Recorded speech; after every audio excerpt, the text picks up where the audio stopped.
بسم الله الرحمن الرحيم الحمد لله رب العالمين والصلاة والسلام على سيد الأنبياء والمرسلين وعلى آله وصحبه أجمعين أما بعد. So in the last lesson we talked about mistakes, what type of mistakes, what is the ruling of those mistakes. Today we're going to talk about speed of recitation. I'm going to skip the section on reading of Quran with melodies. Just know that Sheikh Iman here, he says that you should avoid reading with too many melodious tunes. There's a few reasons. One thing is that when you read with melodies, you often stretch things to accommodate the melody. So when you say like alif lam mim, there's a certain duration.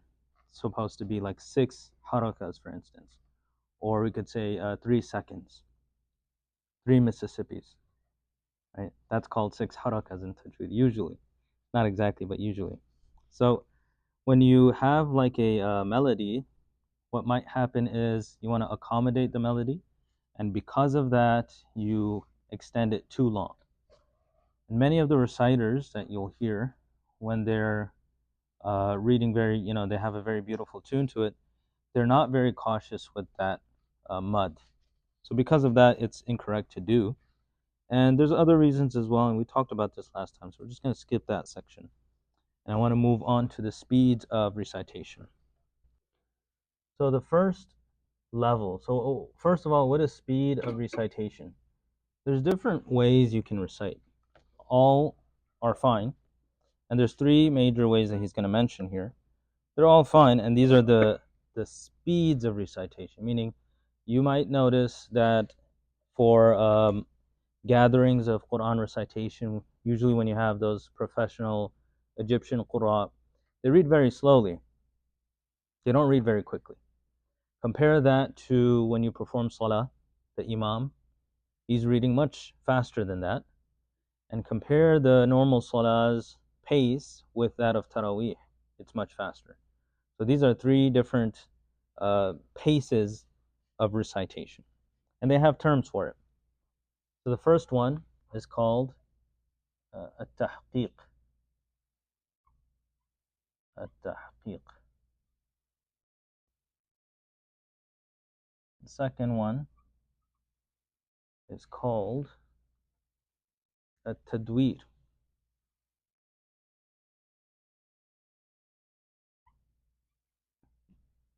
And the third one is called al-hadar. I'll spell it out in English. Tahqiq, tadweer, and hadar. So the hadar.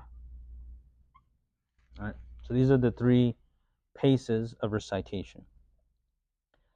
Tahqiq is to recite slowly without any stretching. So slowly without any stretching. This means that you read very slow, like how you might have heard some of the Qur'an reading, and you don't overdo the stretching. For instance, if you're doing tahqiq, you still have to retain the specified durations for the stretches, the mud.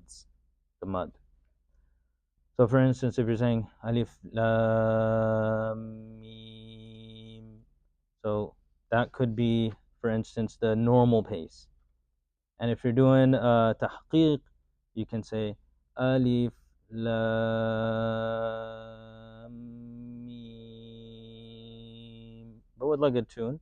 But notice the alif is even shorter than alif. So based off of the slowness of your recitation, you can pull the muds a little bit more. But you can't overdo it. When we get to the chapter of stretching, the muds, we'll discuss what are the lengths of the muds. If you overdo it, then you're reading incorrectly. Now, what is tadweer? That is moderation, reading with moderation. So this is usually how people lead the salah. They'll read with tadweer, like Alhamdulillahi Rabbil Alameen. That's like tadweer. Tahqiq would be Alhamdulillahi رب العالمين. It's much slower, right? Inna means just reading in tahqiq the whole time. I was telling him to speed up to read in tadwir. Hadar is to read very quickly. One thing to know is when you're doing hadar, you still have to uh, consider all of the rulings of tajweed and read accordingly. If you're doing such a fast recitation wherein you cannot fulfill the rules of tajweed, that doesn't even count as hadar. So how will hadar sound like? Alhamdulillahi Rabbil Alameen Ar-Rahman Ar-Rahim Maliki Yawmiddin Iyyaka na'budu wa Iyyaka nasta'een. Like that, like in Taraweeh, the way the Imams read. Now, if the Imam in Taraweeh is reading so fast that his mud is just not even there anymore, he cannot read with ikhfa, he doesn't hold anything, the noon mushaddad, mim mushaddad are not held, that doesn't count as hadad, that's just incorrect reading. Right? So these are the three paces of recitation. And he states that all three are encompassed in the term at-tartil. You might have heard this term at-tartil, and it's mentioned in the Quran as well. وَرَتِّلِ الْقُرْآنَ تَرْتِيلًا, and recite the Quran with tartil. So tartil is like recitation. These modes or paces of recitation are all considered tartil. Correct recitation. And there is a statement of Ali radiallahu anhu where he says, الترتيل تجويد الحروف ومعرفة الوقوف. So tartil is, and I'll write that, it's mansub and attributed to Ali radiallahu anhu, who said, الترتيل says two things. Tajweed of letters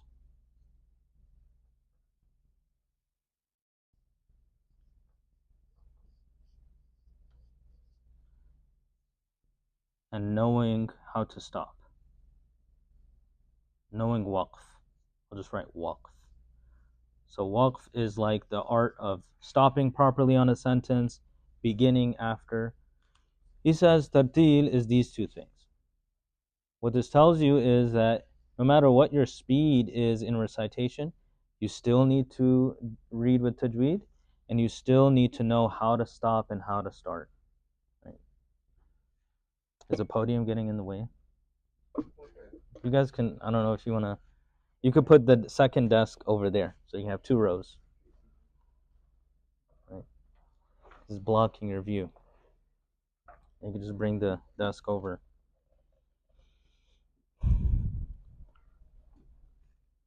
So basically, anytime you're reading Quran, you have to read with tartil. Quran must be read with tartil.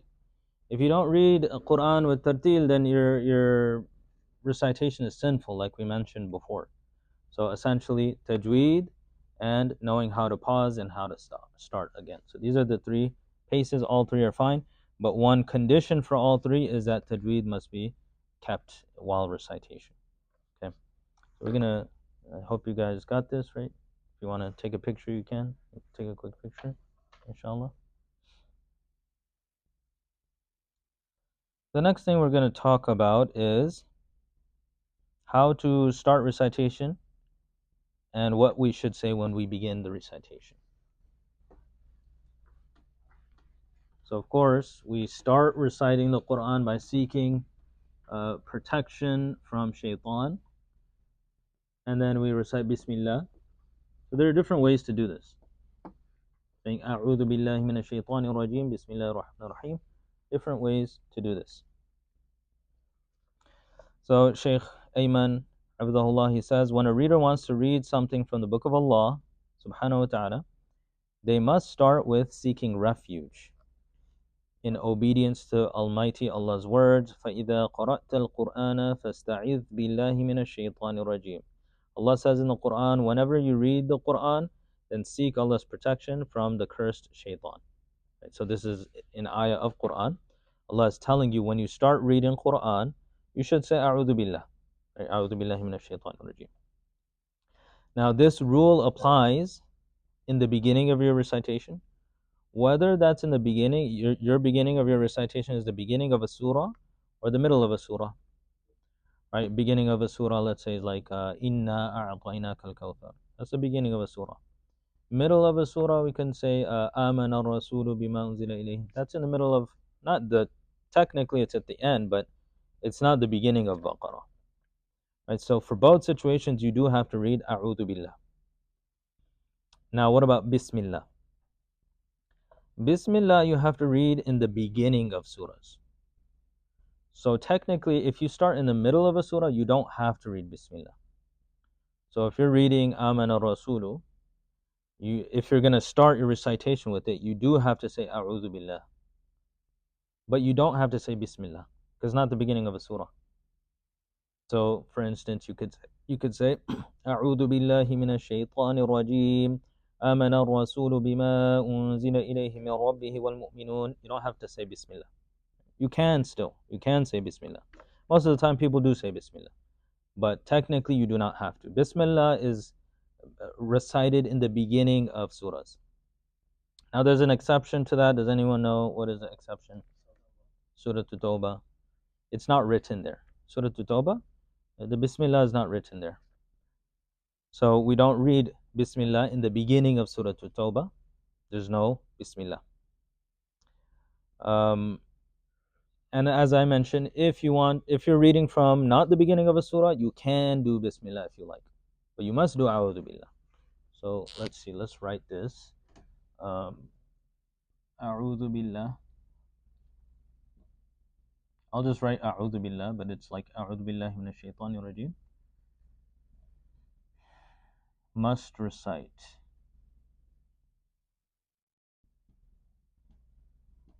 in the beginning of a surah, or in the beginning of recitation.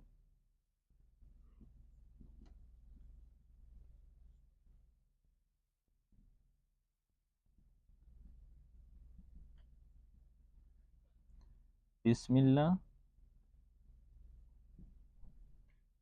And this is a reference to Bismillahir Rahmanir Rahim. You must recite in the beginning of a surah, except for Tawbah.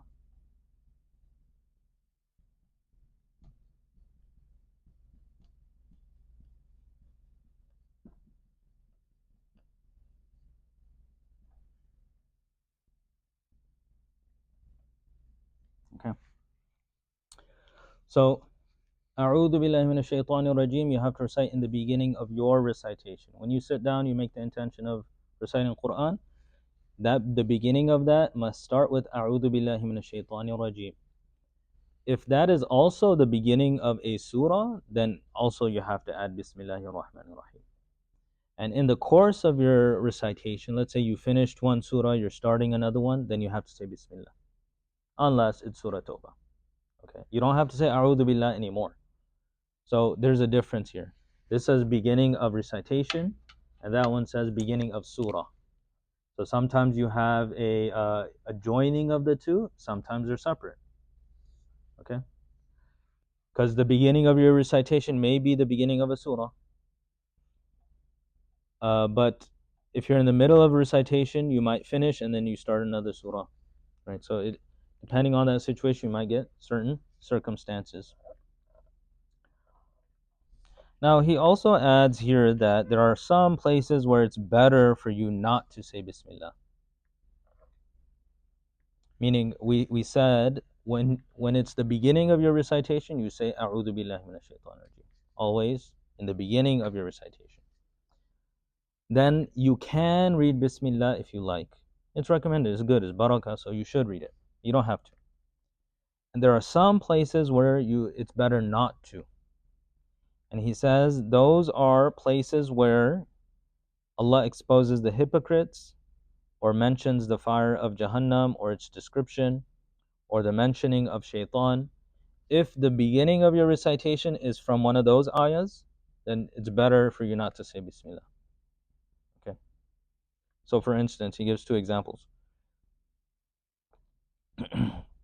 الشيطان يعيدكم الفقر. Shaitan threatens you with poverty. He promises you poverty. So if you're beginning your recitation like that, you'll say, أعوذ بالله من الشيطان الرجيم الشيطان يعدكم الفقر ويأمركم بالفحشاء. It's better not to say Bismillah. Why? Because you're talking about shaitan, and Bismillah is a source of rahmah. So I don't want to ask Allah for a rahmah and then start talking about shaitan.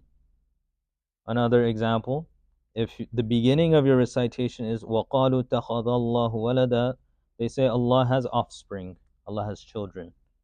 So you will say أعوذ بالله من الشيطان الرجيم وقالوا اتخذ الله ولدا. You won't say Bismillah. It's better not to say Bismillah in this situation, right? So again, if you're starting recitation, must say Bismillah, must say أعوذ بالله. Anywhere else, you don't have to say أعوذ بالله من الشيطان الرجيم. In the middle of your recitation, you don't have to say أعوذ بالله. You don't read it anymore. It's just the beginning. That's all it's for. Now, if you stop and you start doing something and then you come back, then yeah, you'll say A'udhu billahi minash shaitanir rajim again. So you're reading Quran, you started it, then you needed to use the restroom. So you went, you used the restroom, you did wudu, you come back. Now you'll say A'udhu billahi minash shaitanir rajim and then continue from where you left off. So every beginning of recitations, a recitation we could say is one sitting. If that changes, you get up to do something or talk or study, that's a different majlis of recitation. So now you need to do A'udhu Billah again. Right? So A'udhu Billah is meant for beginning of recitation. Bismillah is meant for beginning of surahs. So beginning of a surah could be the beginning of your recitation. Beginning of surah can happen elsewhere. Okay. And if your A'udhu Billah, your beginning of your recitation is in the middle of a surah, you can say Bismillah. It's okay. Let's say someone says, wants to read Ayatul Kursi. أعوذ بالله من الشيطان الرجيم الله لا إله إلا هو الحي القيوم. You could do that. Or you could say أعوذ بالله من الشيطان الرجيم بسم الله الرحمن الرحيم الله لا إله إلا هو الحي القيوم. That's fine. You can do both. Bismillah. There are some places where you should not read Bismillah. That is, if you're reciting from a place that is talking about like adhab or shaitan or something negative, then you don't say Bismillah. Okay. Now he's going to talk about how to join all of these together. I think this is clear. You guys don't have to take a picture of that. These are just details. As you can see, we're getting close to the laws of tajweed, because now we're starting and talking about the surahs and how to start them. So, أعوذ بالله من الشيطان الرجيم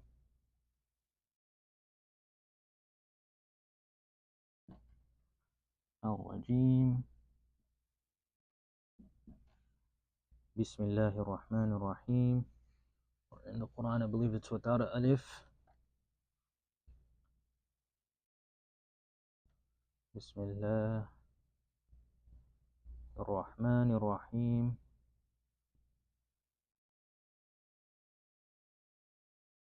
الحمد لله رب العالمين. This is an example.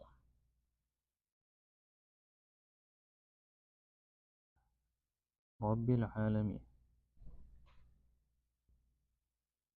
Actually, in the Quran, there's no alif on the alamin. Alamin. And there's an alif there. All right. So, when you're starting the recitation, there's a few possibilities. He says there's a total of 4 possibilities. So, what are the 4 possibilities? I'll write them on the bottom. First possibility is connecting all of them. Connecting all.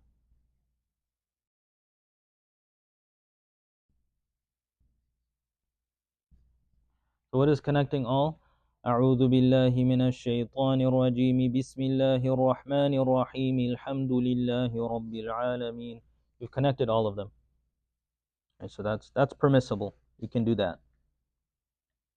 The second one, who can guess what the second one is? Separating all of them. Right? Separating all. That's simple. أعوذ بالله من الشيطان الرجيم بسم الله الرحمن الرحيم الحمد لله رب العالمين. So that is separating all. Connecting all is called waslul kul. Separating all is called faslul kul. That's also permissible. Third situation is you're joining a'udhu billah with bismillah and you separate bismillah from the recitation. So it would be أعوذ بالله من الشيطان الرجيم بسم الله الرحمن الرحيم الحمد لله رب العالمين. So connecting first two, separating the last two. Connecting 1 and 2, and then separating 2 and 3. I'll just write sep 2 and 3. So this is also permissible, right? And then the last one is going to be separation of these two, but connection of these two. And that is also permissible. So all of these are going to be permissible, right? So I'm just going to write that down. So essentially, I mean, you don't technically have to write all of it, any situation. And this is beginning of a surah. The next scenario we're going to do is different. That's going to have an impermissible situation. Sep the first two, 1 and 2, and connect 2 and 3. So that is going to be أعوذ بالله من الشيطان الرجيم بسم الله الرحمن الرحيم الحمد لله رب العالمين. So he says here on page 26, all 4 are permissible. They're correct. Now, this is pretty self-explanatory. Just wanted to share that with you because you might get confused for this next one. All are permissible, all ways. So there's 4 possible ways. It's fine to do all.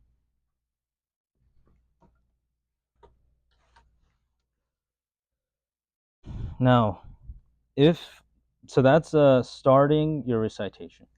What if, and we're talking about Bismillah here now, you finish a surah and you're starting another surah. So how will you do that? So let me give you another scenario. This is A'udhu Billah Bismillah and the beginning of a surah. You can connect all of them, you can separate them, or you can do whatever situation you like.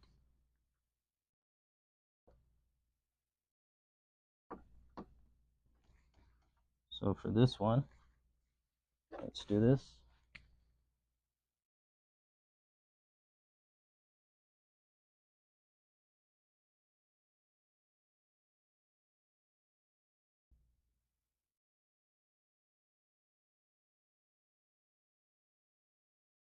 And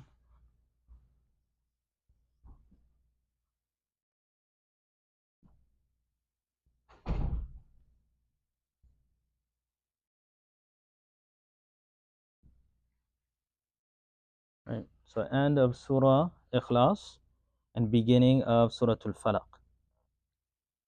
So there's going to be 3 ways to read this, or actually 4 ways to read it, and 3 are permissible, 1 is impermissible.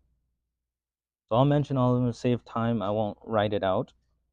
If you separate all of them, then it's going to be permissible. Right? So وَلَمْ يَكُنْ لَهُ كُفُوًا أَحَدٌ بسم الله الرحمن الرحيم قُلْ أَعُوذُ بِرَبِّ الْفَلَقِ. You have to read Bismillah because it's the beginning of surah, right? We already discussed that. So separating all of them, that's fine. Now, if you separate these two and connect these two, that's fine as well. So وَلَمْ يَكُنْ لَهُ كُفُوًا أَحَدٌ بسم الله الرحمن الرحيم قل أعوذ برب الفلق. That's the second situation. Separation and connection, that is permissible. And the third scenario is connect all of them. The first one was separate all of them. Second one was separate these two and connect these two. Third one is connect all. ولم يكن له كفوا أحد بسم الله الرحمن الرحيم قل أعوذ برب الفلق. So you can do that. That's permissible. You can connect all of them. Now, which situation can you not do? He says, connecting these two and separating these two is not permissible. So I'll write that one. You just have to know one, and then you'll know all the other ones are permissible. So connection and here separation.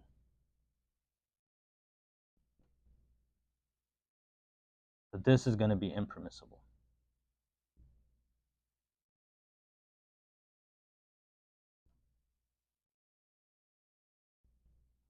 What does it sound like? ولم يكن له كفوا أحد بسم الله الرحمن الرحيم قل أعوذ برب الفلق. That's not going to be correct. It says this is mamnu', not allowed.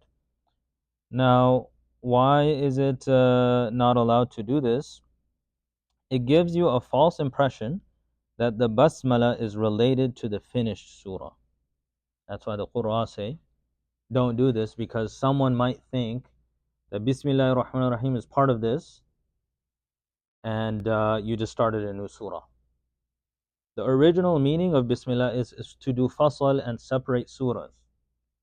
So if you're reading it with the previous surah and then you stop it, and then you start with a fresh new surah, you're not really fulfilling the reason of the Bismillah. It's supposed to separate it, and now you've attached it to the previous.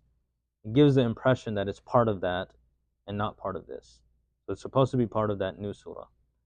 So that's why they say this scenario is not going to be permissible. Right, so there's just some details regarding that. Now, another detail is that if you're going to connect any of them, as you heard me reciting, you have to read it with the tajweed. You can't just say, وَلَمْ يَكُنْ لَهُ كُفُوًا أَحَدٌ بِسْمِ اللَّهِ الرَّحْمَنِ الرَّحِيمِ. There's a tanween on there. Right? There's a tanween.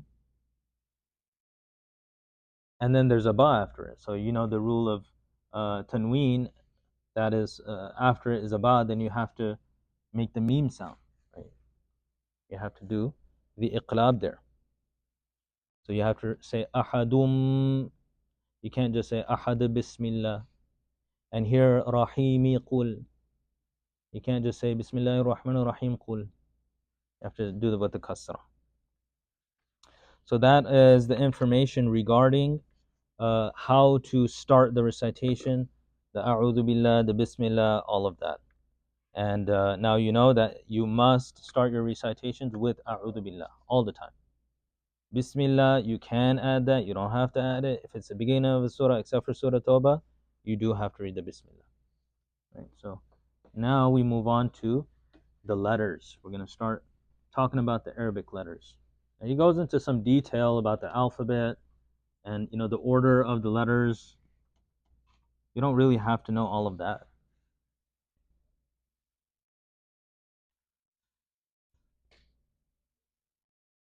Any questions so far? Everyone understand? Yes? Why don't we recite like A'udhu Billah and Bismillah like audibly in the Salah? In the Salah, because that's how Rasulullah sallallahu alaihi wasallam read. The Sahaba noted that there was a pause and he doesn't read it out loud, so then they transmitted that, and then we just imitate that. And that's of course according to madahib. So some say that it was out loud, some say it was quiet. So according to the understanding of the hadith, and they will do that. So that's not something that is technically rational. It's just that's how we got the salah from Rasulullah sallallahu alaihi wasallam. Now there are 29 letters of the Arabic alphabet. The there is a actual different spelling of the Arabic alphabet that we're not used to. So there's a difference between Eastern scholars and Western scholars. Western is talking about like North Africa, Spain, and Eastern is like Hijaz and the Arab areas. So the actual spelling of the letters of order is different than Alif Ba Ta Tha. It's Abjad, Hawaz, Hutti, Kalamun, Sa'afas, Qarashat, Thakhadun, Dadagun. That's like the order of the letters. If you say it like that, you'll get the order. That's according to Eastern scholars. Western have similar. Abjad, Hawaz, Hutti, Kalamun, Sa'afad, Qarasat, Thakhadun, Dhagashun. So no one really uses that anymore. Now, why did we learn it differently? Who knows the alphabet? How does it start? Alif, then, ba, ta, tha, jim, ha, ha, dal, zal, ra, za, sin, shin, صاد, ضاد, طا, ظا, عين, قين, فا, قاف, كاف, لام, ميم, نون, واو, ها, hamza, yeah, yeah. Okay. So he says here that this order was started by Imam Nasr bin Asim al-Laythi, who passed away in 90 after Hijrah. Now, do you see something regarding the order? They look similar? Yeah, so these are all similar. These are all similar. These are similar. These are similar. These are similar. And these, and then the rest. So he put the similar ones first. And if you look close to, you see the 3, 3, 2, 2, 2, 2, 2, 2, and then the ones. He made it like he arranged it so that the script and the way you write it, it's easier. Alif, I guess, just because it's just you know the most common, or there was some reason where he put maybe for Allah, for Allah out of respect. So this method is actually not what people generally use when they're talking about the alphabet, but we learn it like this because our introduction to the alphabet is through learning for recitation of Quran. This helps with Quran. So we're going to stop here, inshallah. Have 1 minute left of salah. Next time we start talking about how sounds are produced. He actually goes into, what are all the makharij, where the sounds come from, even before going into the makharij, parts of the mouth, the throat, the nose, all of these different things he'll talk about, how the teeth work, and after that we go into makharij. So this book is very detailed. It's I find it amazing. He covers so many different aspects, and he has made it very clear for us. So we're going to pause here, inshallah. We ask Allah subhanahu wa ta'ala to teach us how to recite Quran and to be pleased with our recitation. وصلى الله تبارك وتعالى على خير خلقه محمد وعلى آله وصحبه أجمعين برحمتك يا أرحم الراحمين. السلام عليكم ورحمة الله وبركاته.